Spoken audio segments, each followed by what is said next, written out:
The preamble of the Constitution talks about we the people, but we never formulated a constitution. It's not representing my interest. I was never a part of the people.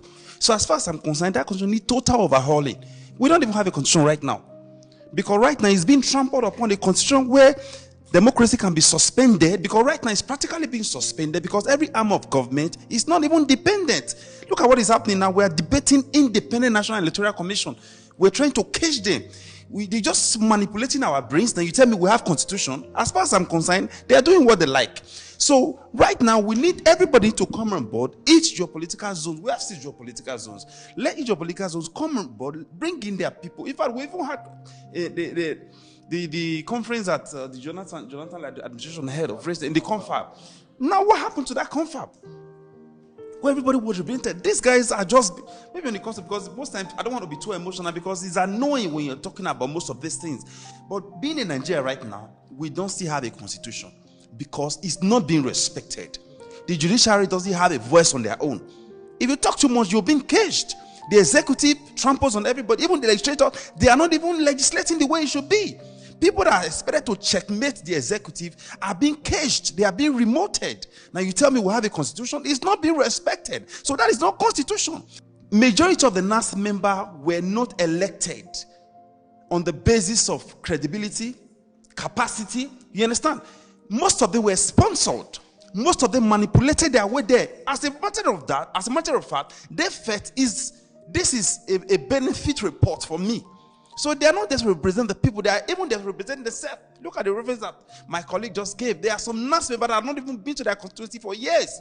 They don't even know what is happening in their constituency. They go there once in a while, maybe during an election, or just to go and share money for them and get their votes. We know they don't vote, they manipulate their way there.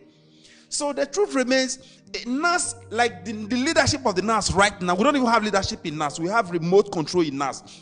You know, maybe when I was in your area, I told them, look, as far as I'm concerned, they are not even ashamed. They've accepted that they are rubber stamp. The Senate president have said it before, that is rubber stamp, and he accepted that. So most time I feel ashamed being called in Nigeria.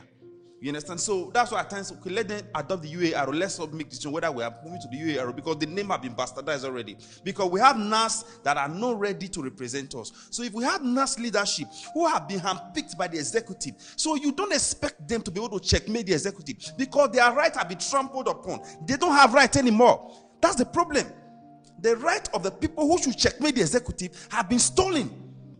I don't want to use the word our religion should be suspended. Countries that put religion first, you understand? Because that's what I want to say. Countries that put religion forward, they don't develop. One thing that is affecting our development in this part of the world is religion.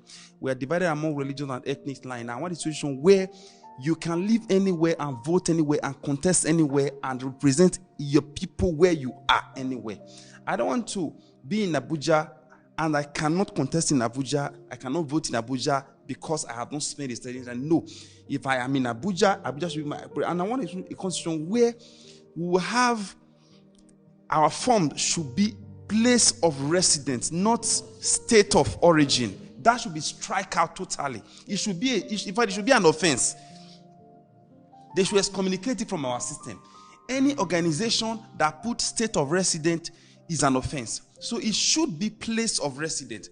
And I want if we can actually strike out our borders, I think it will help us. Let's have a united front Nigeria. In essence, what I'm saying in essence is, we are Nigerians. That alone will help discriminations. You understand what I'm saying now? We should promote the image of, I am a Nigerian.